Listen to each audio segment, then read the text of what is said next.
Hello, everybody. Thank you so much for joining us today. My name is Barry Merrick. I'm co-founder and CEO at Ivy, and it's my distinct pleasure to introduce all of you to Devin Marks. Devin, hello. How are you today? Good. Good to see you brought a good haircut to the conversation, Barry. Absolutely. Learning from the best. And so good to have you here. So that everybody knows, Devin and I met at an Ivy event in Boston a couple months ago, and we quickly hit it off on multiple different levels. And one of the things that we really connected on was the importance of communication. When you really want to be an effective leader, you have an important message to deliver to the world, you want to galvanize people to take action, so much of it boils down to communication. And it just so happens that Devin is a world-class expert at this. And today we're going to be learning how we can all become world-class public speakers. To get us started, Devin, I want to ask you about your human journey, your story that actually got you to specialize in the subject, focus on the subject, and how you've been putting your expertise to use in your career and in your day-to-day life. Sure. Well, everyone always asks how you become a TED Talk speaker coach, because it's a different story for everyone. Mine was, it started in seminary. I was not heading to a pulpit, but I was on a research track and spent 2 years deep diving into TED conferences, TED Talks, in this lecture circuit at the time that was getting hundreds of thousands, if not millions, of views of lectures. And I was asking, as a recovering event producer and communications marketing guy, what's going on here? And so I had the opportunity in an academic setting and kind of a field test, a volunteer at TEDx here, there, and everywhere context to compare and contrast TED Talks and its countdown clock-driven short talk conference to other short talk conferences. So at the time, there was a wonderful festival in Louisville, Kentucky called the Idea Festival. Very TED in its countdown clock and theater look and lighting, but 3,000 views maybe was a big breakaway talk. 5,000 would have been a breakaway talk. Why? There was a Christian expression of TED called Q. The Q conference still runs, very successful, but again, Q stands for question. Why are the views hovering in the 3,000 to 4,000 for a successful Q talk? What's going on? And then finally, the Aspen Institute at one point was playing with countdown clocks as well. So comparing and contrasting in a seminary context proved to be the best environment to form an answer as to why TED Talks were so uber viral, uber shareable, so spread worthy. And it came down to 7 ahas. All right. Well, it's an excellently told story already. And obviously you gave us a cliffhanger there. So what are the 7 ahas? And actually, before we dive into that though, maybe if you could tell us, like, so how did you take that experience at the seminary? How did you apply it to your career and the organization? Well, yeah. So chapter 2, right? This is the economic recession splat, right? So I had experienced a reorienting, and seminary and this study path was part of that. So was marrying my college sweetheart, who we reconnected 18 years later on Facebook, go figure, and starting a family. And once those were ticked off, we moved to Boston for my wife's career, and I was a stay-at-home dad for a year. Well, I had this aha set and wandered up to a seminary north of Boston to finish my degree, I thought. The professor I met with informed me he was retiring in 6 months' time, and I was like, what am I going to do? But he said, tell me about yourself. Mentioned this and that, and I mentioned TED Talks. He lit up like a Christmas tree because he was 7 weeks away from a first ever TED-style event. And I was excited to hear that and know how his speaker prepping was going, because I knew that was a 3 to 4 month process. Well, he was 7 weeks away, and he looked at me kind of quizzically and said, well, I've ordered the book, Talk Like TED. I'm going to read it next week, summarize it for my speakers, and they're going to give TED Talks. And he saw the look of abject horror on my face, I think. It was like, ah! And he said, what are you thinking? Well, one conversation led to another, and we decided to link arms together and test out this seminary aha set as a training curriculum with 24 luminaries in this faith at work space. And the event went swimmingly. I had 24 glowing endorsements, and my wife looked at me and said, Devin, you train those speakers during our daughter's bath time, during nap time, and on a Saturday, or what we called a mommy day during the work week. Let's do more of that. And with that, the seed was planted, and here we are 5 years later. Well, that's not a TED Talk, though. A bunch of seminary professors and theologians talking short talk style deliveries doesn't make for a TED Talk. So I wanted to try it out on a TEDx stage, the affiliate, kind of the minors, baseball minors, if you will. TED.com and those 3,400 or so talks are watching the New York Yankees play the Boston Red Sox. My apologies to anybody's baseball affinities. But you get the point. Most sculpted, rehearsed, refined, perfected ideas were spreading in the history of modern communication. And in the minors, there's farm league, AA baseball, AAA baseball, and every now and again, a speaker has the opportunity to jump and be featured on the homepage of TED.com.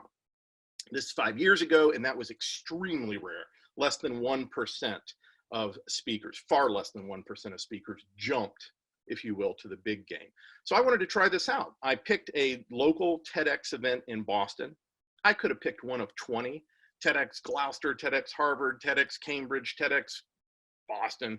I picked TEDx Beacon Street and happened into what at the time was the Super Bowl of TEDx events, largest in North America, 2 full days. They start usually with 120 speakers. That gets willowed down to 80 because the dog ate my homework, the dog got hit by a car, my kid is dropping out of college, all these life things get in the way sometimes for speakers. And of those 80, I got to work and learn how TEDx Beacon Street had been so successful for years, jumping speakers to the big stage, learn in a collaborative group setting how they train their speakers. And I learned quite a bit. But I also, in working with those 35 to 40, again, collaboratively in a group setting, I saw there were some parts missing, and I wanted to test out this seminary aha set.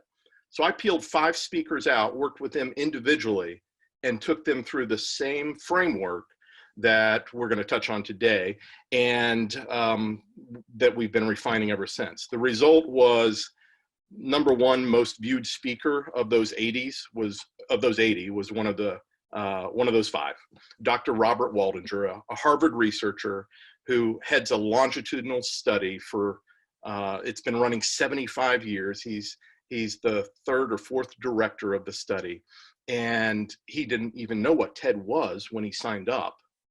And he ended up delivering the most viewed talk of those 80 speakers. It then jumped to Big TED on the homepage. Within a week or so, there were 1 million views. TED was so flabbergasted that they left that talk up on the homepage center for 21 unprecedented days. It is one of the most intensely viewed talks in the history of TED, currently top 10 views, clocking 30 million or so right now. And we're going to watch a condensed version of that talk, and then talk through some of the features and approaches that Dr. Waldinger applied in that message. But absolutely, thank you, Devin. That was it's a wonderful journey, and it's amazing how you've kind of found your purpose by enabling these individuals to better deliver that message. That particular talk you're referring to is something actually last month across all 8 Ivy cities. We brought that up in our session on how to maximize your happiness and wellness. So yeah, it's a small world. It's nice to be connecting all the dots. So for everybody who's listening, I strongly encourage you, in addition to listening intently, think about any questions you may want to ask Devin. We're going to have time at the end for as many of your questions as possible. Our goal here is to arm you with as many actionable frameworks and specific practices that can help you get closer to being a world-class speaker, no matter how good you are today. Obviously, we can all be better, so we're excited for that. So Devin, with that in mind, would love for you to dive in and maybe share that framework that is maybe a starting point for you whenever somebody's thinking of doing something. Let's do that. So there are 7 ahas that I had in seminary that explain why TED Talks are so spread approachable, right? And we'll touch on those quickly. I'm going to share my screen, and you can see that, Barry? Yep, that's perfect. Okay, so I like to say there's an intimacy with TED that's very distinctive, very special. You can see this speaker sharing his idea with an audience that is leaning in. He is connected with them. When it's done at this level, I jokingly say it's like Cirque du Soleil for ideas. And much like Cirque du Soleil, there's something in the TED model that applies. One, the regimen for preparing a talk like this is as intense as anything a performer at Cirque goes through, albeit in a compressed 3 or 4 month time frame. Again and again and again, I've worked with hundreds of speakers in various contexts now over the last 5 years, and one uniform aha they share is, I have never done anything this hard in my career since graduate school. Well, the other reason it's like Cirque du Soleil, a TED Talk, is the speaker is risking a splat, right? If they step to a TED Talk stage with a weak rehearsal regimen, with a weak idea not worth spreading, with a bad script or talk, it's going to flop. And unfortunately, what they don't often realize stepping off a TED stage or a TEDx stage is, as a thought leader that wants to establish their position, they don't own that footage. If that was a weak talk, it's going on YouTube, period. And it'll be, because it's TED, at the top of their Google results for the rest of their career. So back when tattoos were not a hip thing, it's a digital tattoo that you walk around with forever. Let's make that a branding strong win, is what I tell clients. And it's going to require a Cirque du Soleil level performance. Well, how do we bring that together with speakers? And again, how do these talks spread the way they do? I use these symbols to talk through the 7 principles. So the first, this red dot, it's the rug, the red rug. It's symbolic of connectedness. So there are some specific things that we train speakers in the TED context to do. And there are also some micro and macro barriers that we remove from the equation when we're prepping speakers. There's no lectern, obviously. There are no notes. What are those? Those are barriers to connection, right?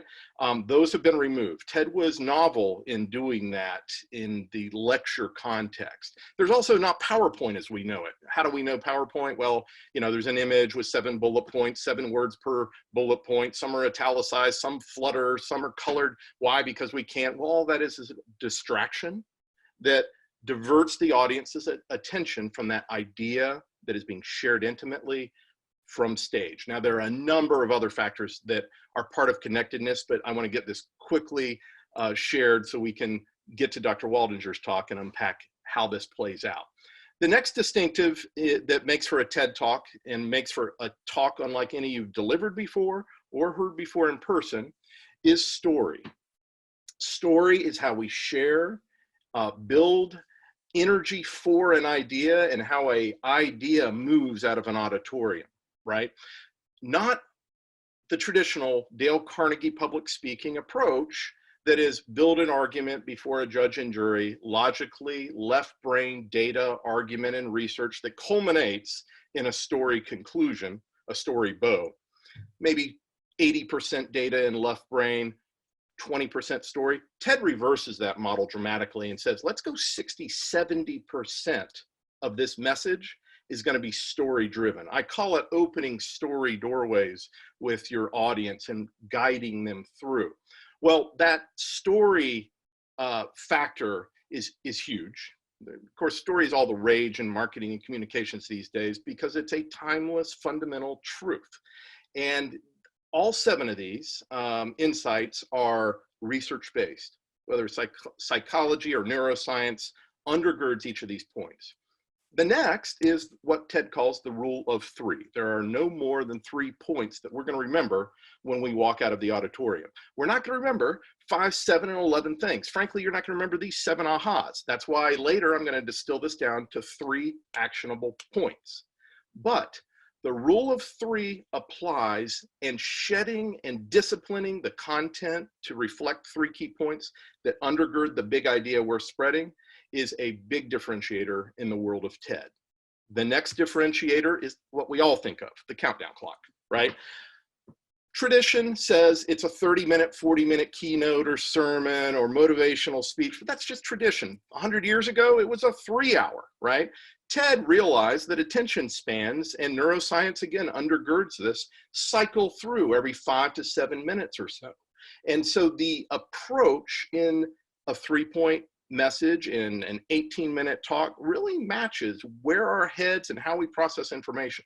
But seismic ideas can be communicated in less than 18 minutes. I have a dream, said Martin Luther King. That would have hit the countdown clock. We're going to the moon, said JFK. Again, under 18 minutes. Gettysburg Address, 7 minutes or so. That countdown clock, though, is a hard taskmaster or mistress. And to meet the expectations of the countdown clock requires a lot more work. You and I could give a presentation on any topic under the sun in 90 minutes tomorrow that we are an expert in, right? But honing, whittling, refining that down is a really key factor in structuring the architecture of a TED Talk. The next differentiator is camera craft. Frankly, the easiest way to think of this is most speakers don't consider the primary audience when they're on stage. In the TED context or a TED-like conference, you're speaking to people in front of you and connecting with them secondarily. The real connection needs to happen through video, where the views happen. And so what is camera craft in the context of a TED stage where sometimes there's 16 cameras?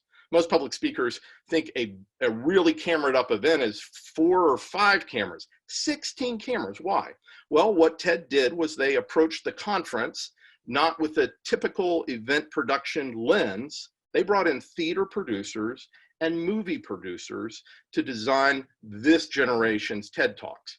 Well, camera craft is part of that. And when and where you're soaking in to share your key points with an audience matters.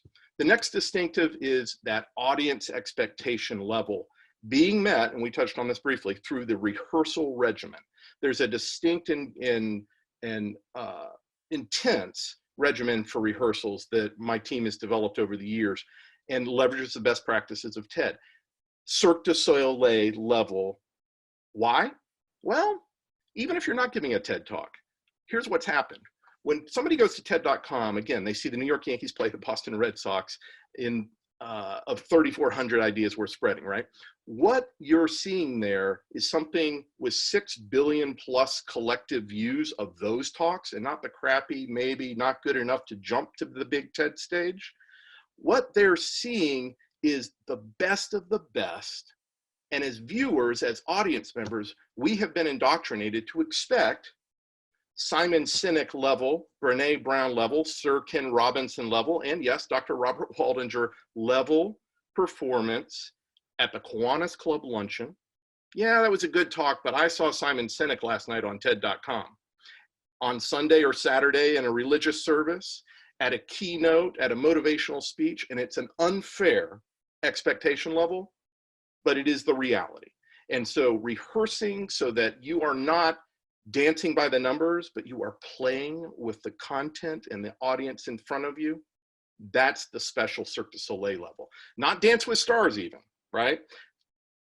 Cirque du Soleil play.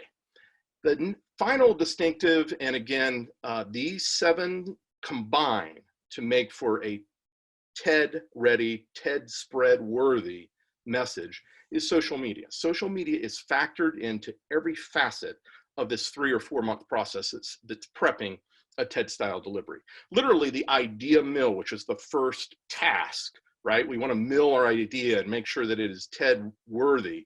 The byproduct of that 6-step process, and I'm going to share that resource with Ivy members. It's a $200 value, free of charge. I've never done this before, but I think it's something that will really spark some ideas worth spreading and some conversation.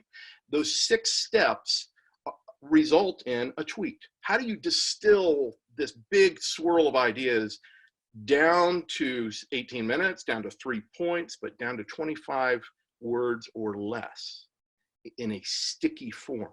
Well, social media. So every step in the TED rehearsal regimen and refinement process, we're considering, is this tweet worthy? Is this Instagram friendly imagery? Is this Facebook shareable?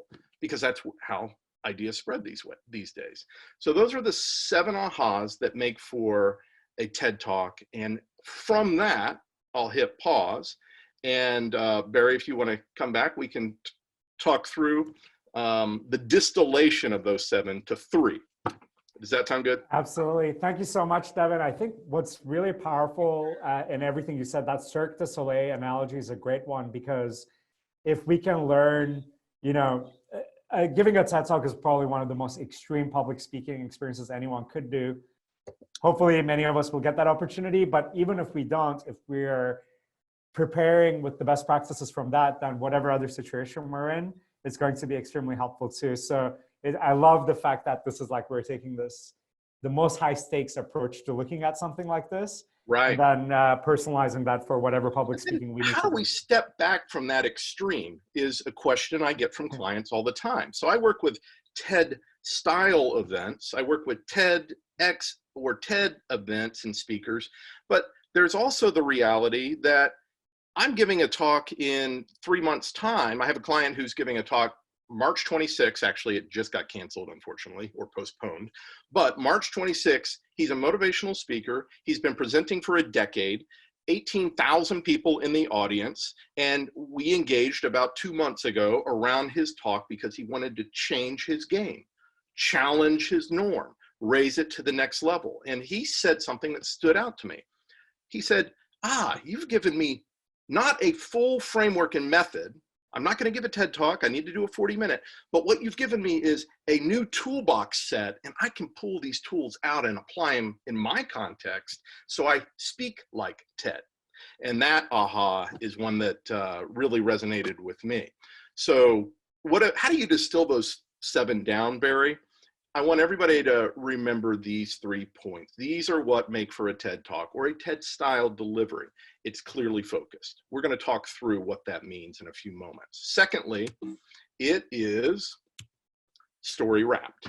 We talked about story and the importance there. And thirdly, it's action inspiring. Now, clear focus. What in those 7 apply there? Well, a number of them. But for instance, 3 key points, not 5, 7, and 11, and a second sermon tucked into the last 5 minutes because you're so excited to be up there for the first time all quarter, right? Clear focus is so difficult, so rare, and it frankly requires more work than anything in the TED prep process except rehearsals. How do we do that? Well, it's achieved through a model that you see on screen, which is an opening of some sort. There are 5 classic TED Talk openings. Pick it eventually. But in the process, what we focus on is 3 key points. And what's different about TED is every step of the process, right? So what's new about public speaking? Well, nothing, except TED took all the familiar steps, tweaked them a little bit, or blew up steps and reframed them entirely. Here's one example of how they reframe an open, a middle, and a close. 3 key points, but here's the magic, right? Whatever these key points are, we're gonna flow through a sequence of unpacking that point and illustrating it with research and story and a call to action. Devin, sorry to interrupt. Yeah. If you're sharing your screen right now, are you meaning to share your screen? I need to share my screen. Yeah. My apologies. All good? There we go. Do you see the outline now? Perfect. Okay, so 3 key points. We're gonna unpack each key point sequentially by sharing a story, by sharing a research set that undergirds that key point, that includes a call to action. They're not always 5, there can be 7, 3, 11 of these, but whatever this sequence is, this is where we start in the scripting. We wrestle the 3 key points. We don't wrestle the outline first or the conclusion. It's always the temptation with experienced public speakers, because they say, I want to nail my opening and nail my close, and I'm going to coast through the middle with my PowerPoint slides or my notes jogging my memory. Big mistake. What that does is it saps the core of this message. It saps the momentum that can build as a speaker moves through those 3 key points rhythmically in a balanced building way. So what happens here that's distinctly TED is we echo this format through the 3 key points. Every key point follows this mile marker sequence, if you will, and lasts about approximately the same amount of time.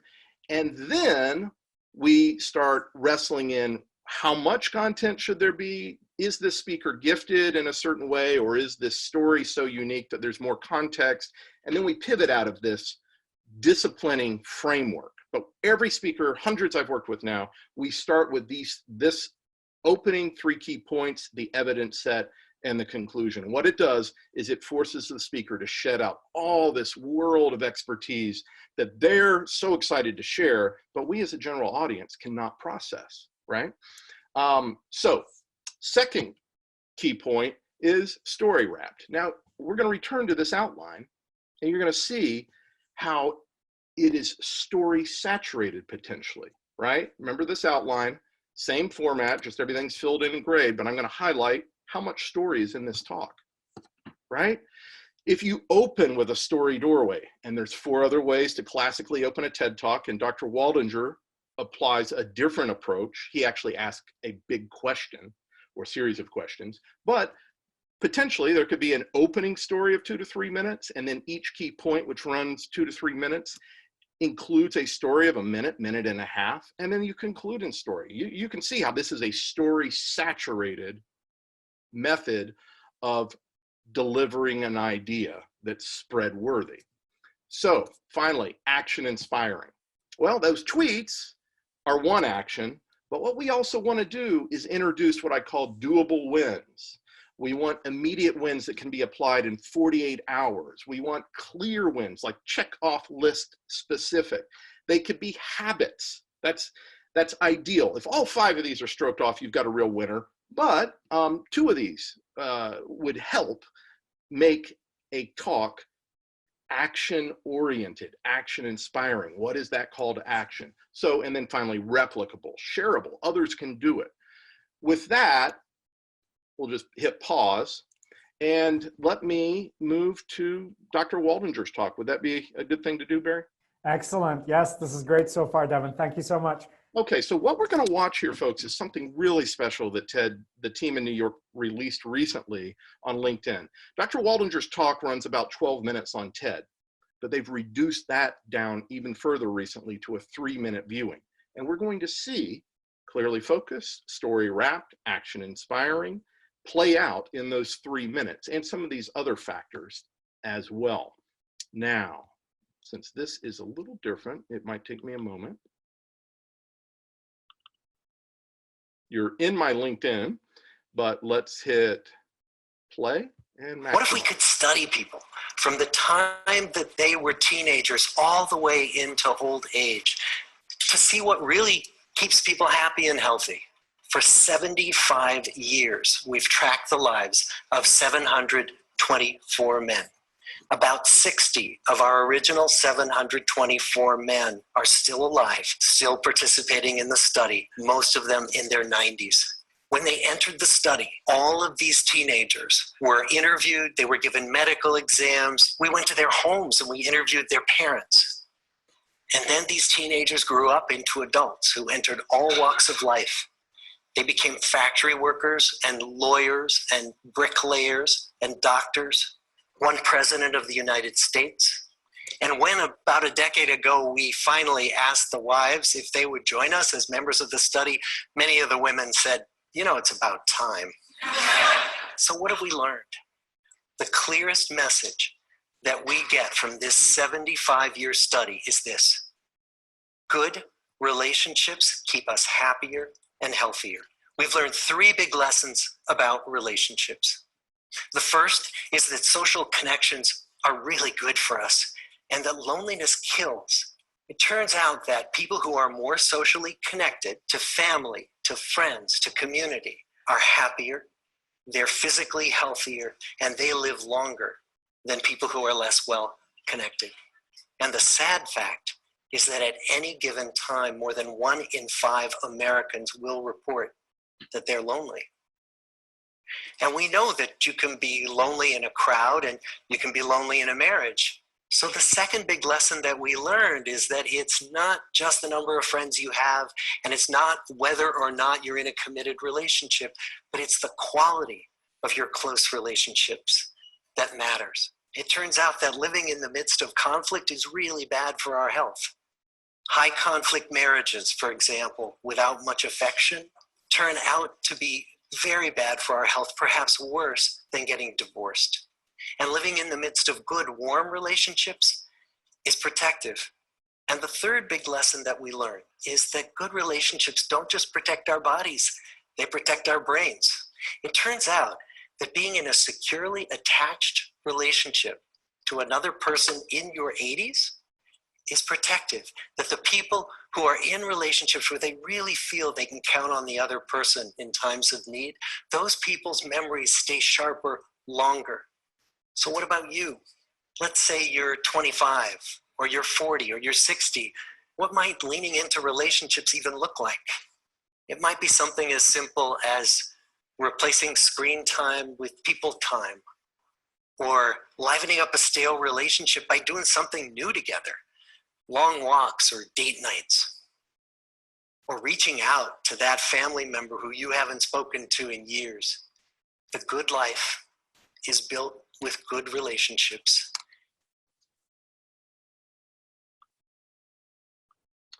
Okay, so very condensed, and I certainly encourage you to watch the full message and visit Dr. Waldinger's website, where there's a wealth of resource tied to this research set.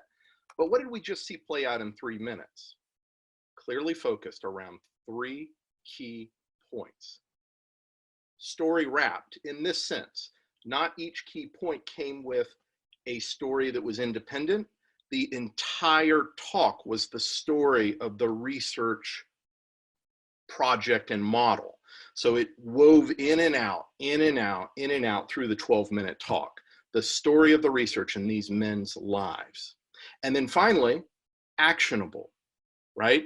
Long walks, date nights, less screen time. Are these habits that we would benefit from adopting? Are these things we can do within 48 hours? Are these small wins? Are these shareable with friends? Absolutely. Sounds simple, but there is so much truth and a wealth of knowledge in a simply put message that's as clear as good relationships keep us healthier and happier. Excellent. Thank you, Devin, so much. Not only was that a brilliant demonstration of what framework you shared, but also very on point for what Ivy is all about as a community, bringing people together. So that was a wonderful summary.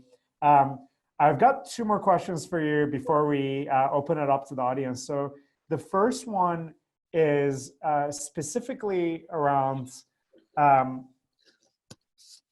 when somebody is like, I guess what I want to ask you is like, what are the exceptions to what you just shared? So what's really powerful here is obviously if you story wrap it, if you focus on 3 points, really make sure to deliver them. This is kind of like bulletproof advice, but are there times where you see people maybe going overboard with this? Like, what are the key pitfalls of like trying to make your public performance too much like TED? Like, when have you seen it backfire? I just want to make sure that we don't over-implement some of this. So many backfire moments, sadly. There are hundreds of thousands of TEDx talks wallowing away on the YouTube TEDx channel because speakers went it alone or didn't follow the advice or got good advice, but it wasn't disciplined advice, or they broke cardinal rules on the stage, like selling their book or services from stage. But when it's done, overdone, I don't want to use names or specific examples because I'm speaking to one friend who made this mistake, and we didn't engage in prepping his talk, but he literally went up in front of a flip chart, rolled up his sleeves, and began Simon Sinek'ing. Right? Simon Sinek gives up to give the big why talk and gets in front of a flip chart. Only talk at the time to have done so. He's the top 3 or 4 most viewed talk.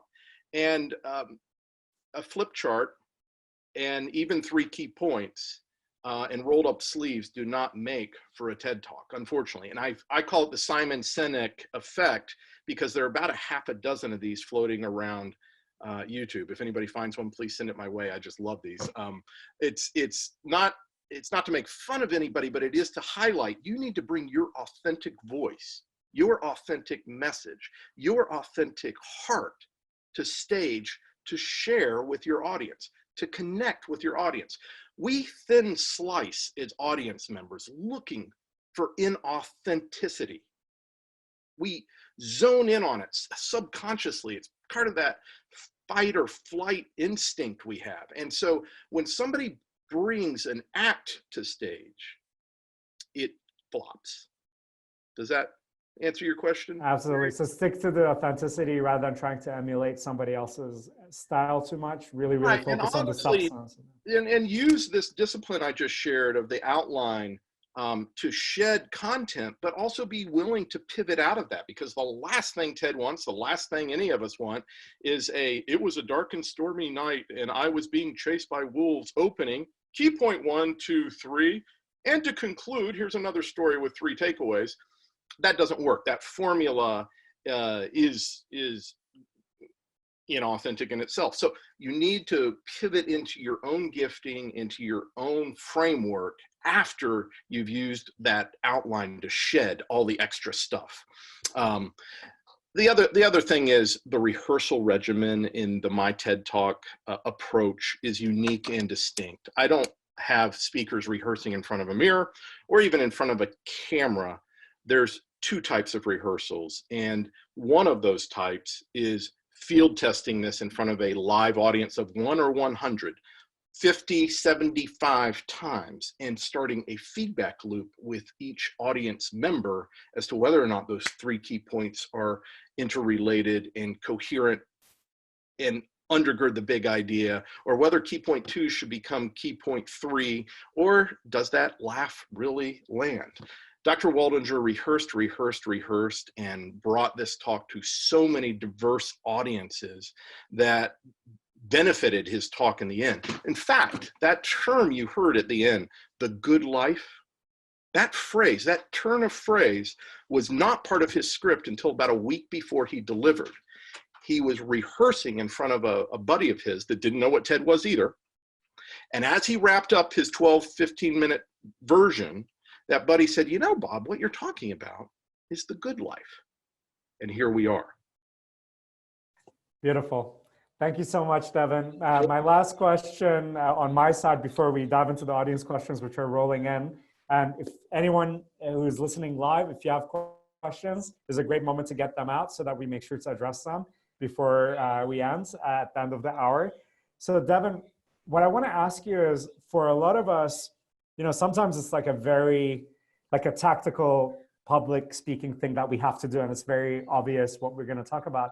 Right. But for many of us, it's usually, like it's a constantly evolving subject. Sometimes it's like opening a team meeting. Sometimes it's something with clients, and constantly flowing. So having these frameworks is one thing, but you also mentioned sometimes like even just like idea generating on like what would be a great message for me to deliver. There's like 100 things I could talk about.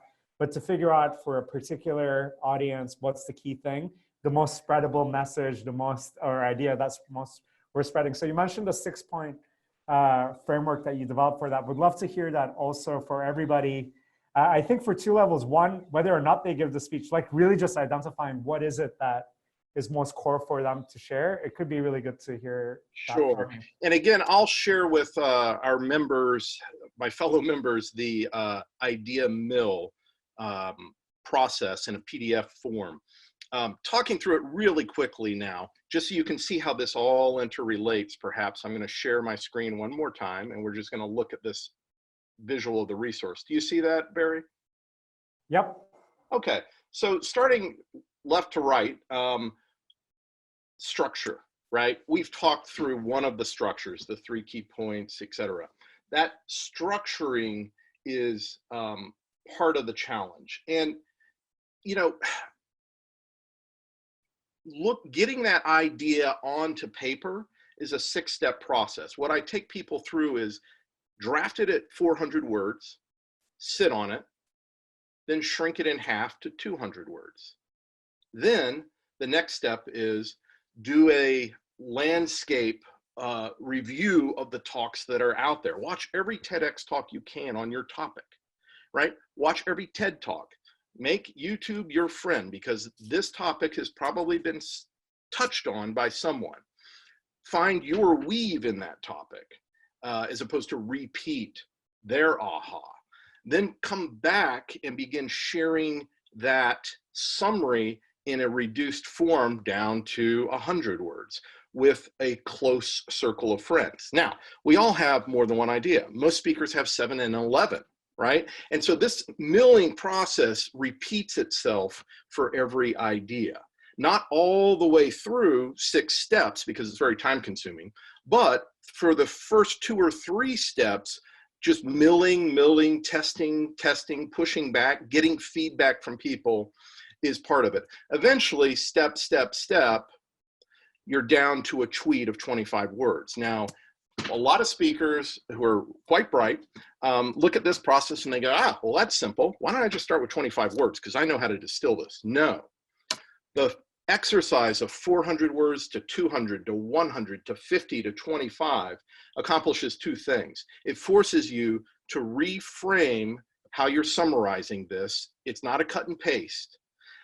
Secondly, as you do that, little ahas fall into place for you. The tumblers fall into place quite often. The other thing, when you're working with a coach, whether me or one of my certified trainers or someone from another shop, and there are a lot of talented TED coaches out there, hopefully they come alongside you and are testing and tweaking that as well, but they're also following your thought process through those multiple versions. I often will crash into an idea we're spreading in those various formats, and I'll start to see little nuggets that aren't part of the big idea necessarily. They're just on the periphery, but might need to be pulled in, might benefit from being pulled in and reshaped, reworked. So what that really is a breadcrumb trail for your coach to come alongside you and catch up. And again, this is one of the things that most people miss. In their world of expertise, bringing an idea to stage,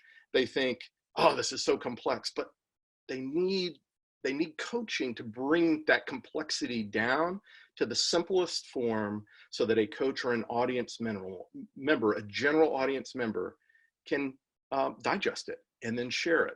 Clearly focused, story wrapped, action inspiring for a general audience is what makes for a TED Talk or a longer talk or an elevator speech.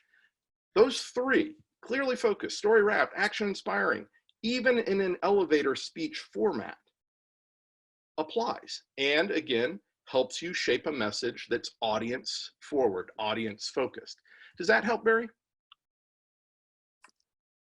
Yeah, absolutely, Devin. Thank you so much. That was excellent. And you know what they say about the whole statistic that, like, okay, how much is it the content of what you say versus how you say it? In a lot of this, we focus a lot on the content, which is obviously critical, because without the substance, sure, there's a limit to, you know, how much you can dazzle people momentarily without, sure, you know, really.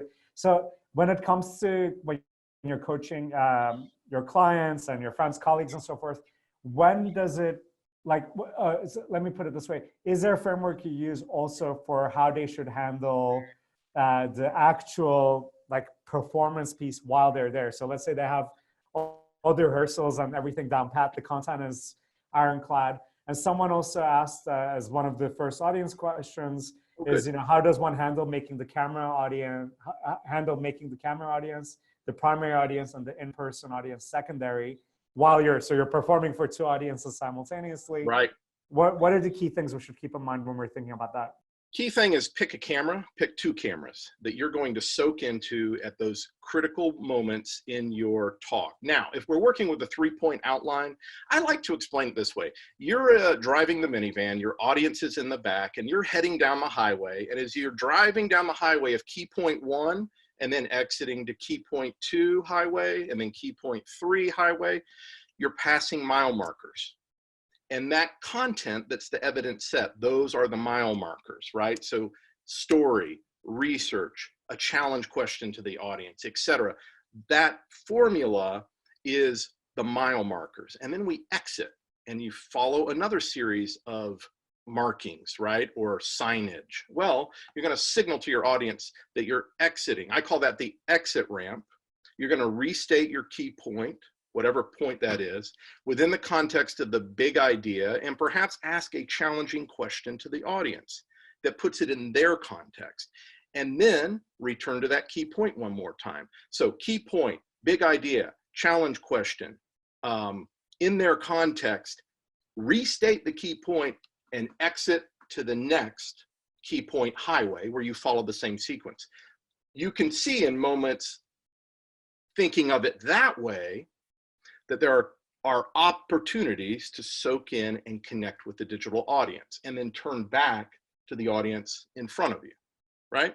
We don't want a news anchor delivery or a, Tom Brokaw talk. We want something different. In the TED context of public speaking, that something different is connecting with both audiences.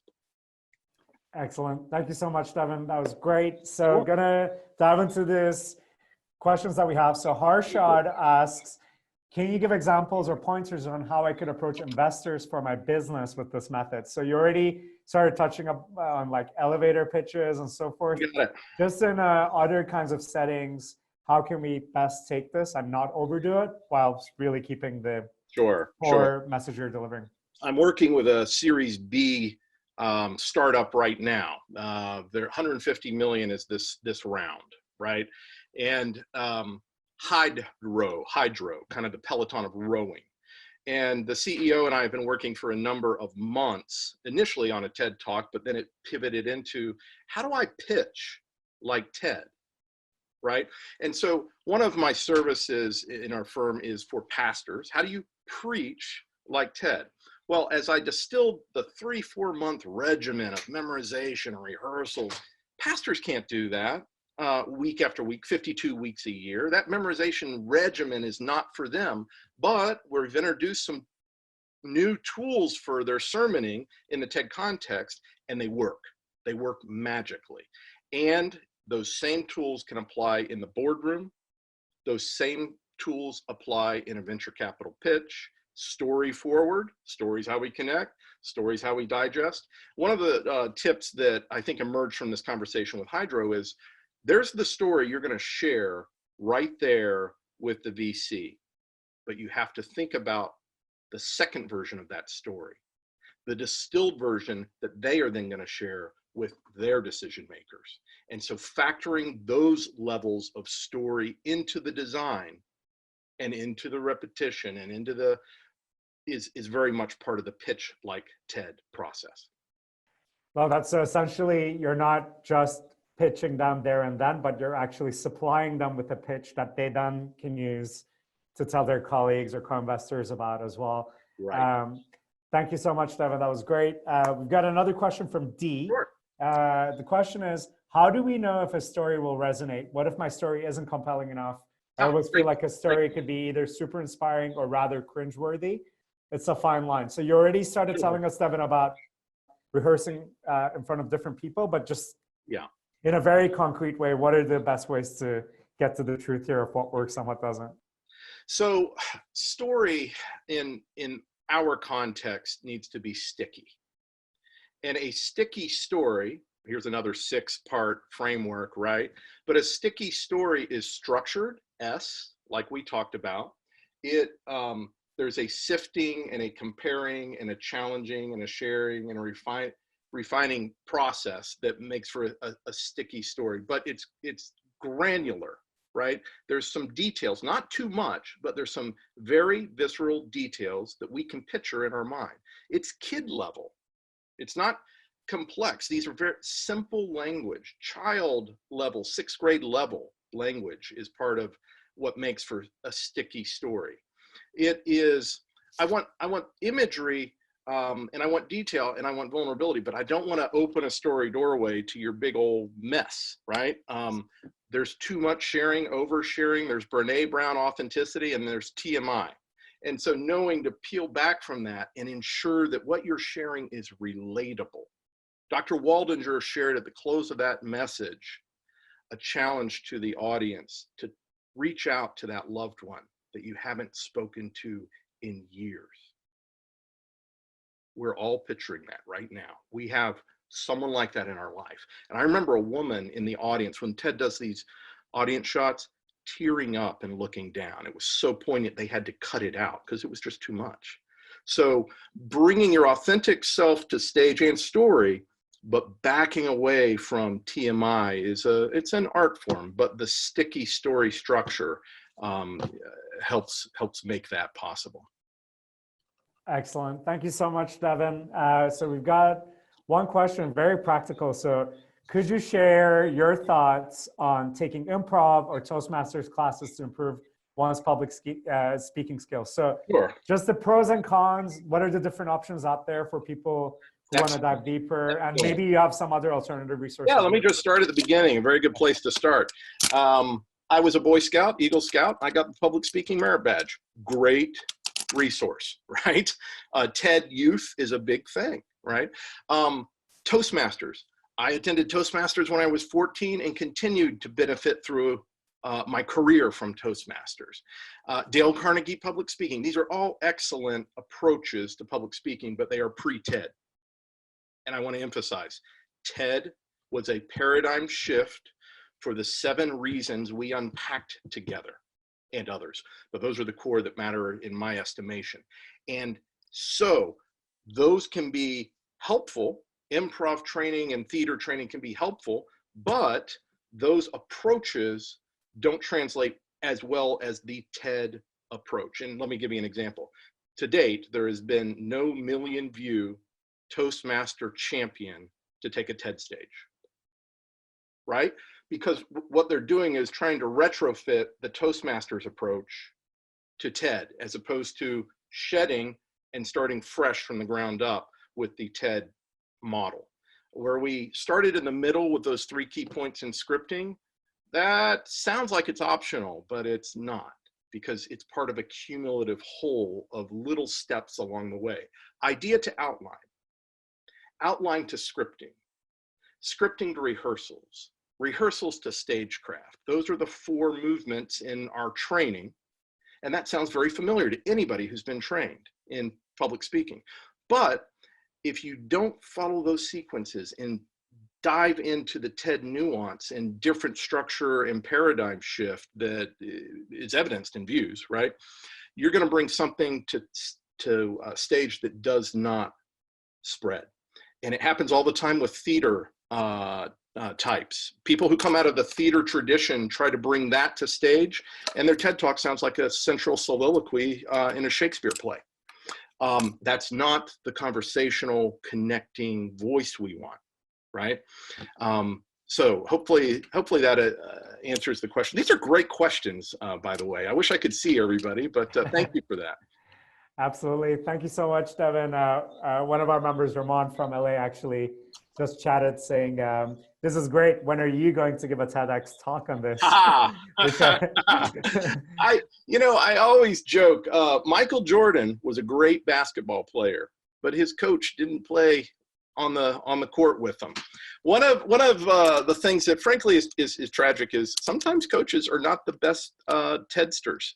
I can count on, well, I can't count. There's so many coaches and authorities in public speaking who have given weak TED Talks, weak TEDx talks. I mean, tragically weak, because they're talented in one domain, but it doesn't always translate well. So do I have a TED Talk in me? Sure, I got 6, 7, 11 ideas milling all the time, but I think that's going to be my career swan song, because I really love coming alongside someone who has an idea. It's like summiting Mount Everest and playing that servant leader Sherpa role is what fills my heart and really fills my sails. And, we talk about finding our purpose, finding our gifting, finding our calling. I hardly expected day 1 of seminary that it was going to be as a public speaking Sherpa in the TED style, but here we are, TED Talk Whisper, and whisper, whisper, whisper. Absolutely, Devin. Well, we still think that you'd be great, but that's a great perspective. Thank you so much. We've got a number of other questions coming in, but we're unfortunately at time's up. So here's what I'd like to ask you. One, how can we as fellow Ivy members best support you on your journey? Two, what is like key resources to your own organization and yourself, but also other ones that you'd recommend for us to engage with? And then is there one final piece of wisdom you'd want to share with us just to conclude? And if you're open to members getting in touch with you, please feel free to share also how you'd like them to do that. Yes, love to admit my vulnerability. And in all authenticity, I've just shared my screen. Can you see the email address, Barry? Here we yes. go. Okay. Jessica? Please send it to Jessica, because I have 30,000 plus emails unopened in my inbox, and she is the only way I can follow up. We all have weaknesses and vulnerabilities, and that's a big one for me. So please reach out to Jessica. If you want to share your idea worth spreading after you go through the Idea Mill resource, please do that. If you have a question that we didn't get to, love to continue to engage. In fact, Barry, I don't know if it's possible. Can you take a screen capture or save all those questions we didn't get to?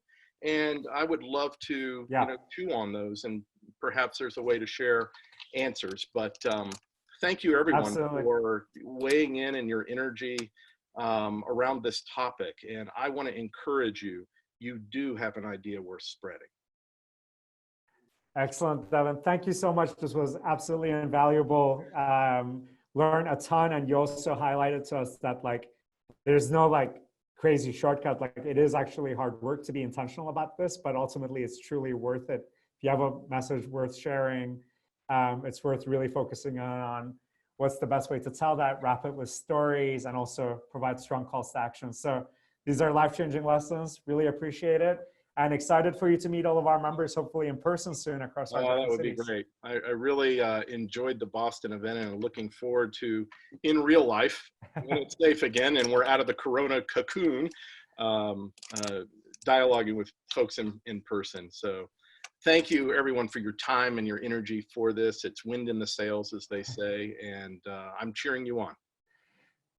Thank you so much, Devin. And thank you, everybody, for dialing in. Until next time, everybody take care. Thank you.